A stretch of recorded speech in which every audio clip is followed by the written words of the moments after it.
আমি একটা কথা বলছি। তো আমার বেবি হওয়ার যে পজিশন সেটা কি ছিল বলো তো? কারো অ্যান্টেরিয়র থাকে, কারো পস্টেরিয়র থাকে। আমার কিন্তু পস্টেরিয়র ছিল, তো সেটাই তোমাদের সঙ্গে শেয়ার করতে চাইলাম। তো অনেকেই বলতো পস্টেরিয়র পজিশন থাকলে নাকি ছেলে হয়, অ্যান্টেরিয়র পজিশন থাকলে মেয়ে হয়। এটা কিন্তু আমি বিশ্বাস করি না।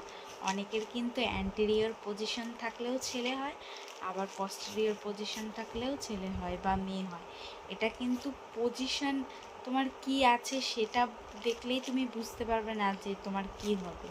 কিন্তু সত্যি কথা বলতে আমার মন সাড়া দিত, সেই কারণে আমি বুঝতে পারতাম, আমার মনে হতো। কিন্তু পজিশন পস্টেরিয়র আছে বলেই আমার এটা মনে হবে বা অ্যান্টেরিয়র আছে বলেই আমার এটা মনে হবে, এর কোনো মানে নেই। কিন্তু তোমাদের পজিশন কিন্তু যে কোনো একটা থাকতেই পারে, সেটা কিন্তু সেটাতেই বোঝা যাবে না যে তোমার ছেলে হবে না মেয়ে হবে।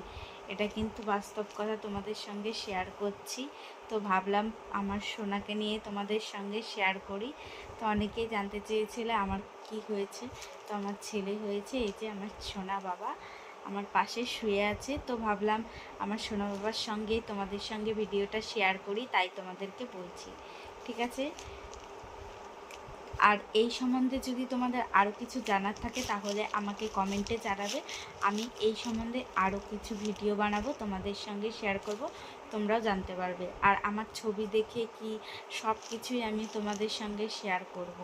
এটা আমার শুধু পজিশনটা কি ছিল সেটা তোমাদের সঙ্গে শেয়ার করছি, যে আমার অ্যান্টেরিয়র পজিশন ছিল না পস্টেরিয়র পজিশন ছিল, সেটাই তোমাদের সঙ্গে শেয়ার করলাম। ঠিক আছে? তো ভিডিওটি যদি ভালো লেগে থাকে তাহলে একটা লাইক কমেন্ট শেয়ার করে দিও। আর এই সম্বন্ধে যদি কোনো কিছু জানার থাকে তাহলে কিন্তু আমাকে অবশ্যই অবশ্যই কমেন্ট করো। ঠিক আছে? তাই তো বাবা? সব মিমি সবাইকে বলে দাও আমাদের লাইক করে দিও। আমরা এত কষ্ট করে ভিডিও বানাচ্ছি, তোমরা কেন লাইক করো না, কমেন্ট করো না, শেয়ার করো না? তাই তো? আমরা এত কষ্ট করে ভিডিও বানাই, এত কষ্ট হয় আমাদের ভিডিও বানাতে, তাই না? তাহলে তোমরা আমাদের কথা ভাবো না কেন? শুধু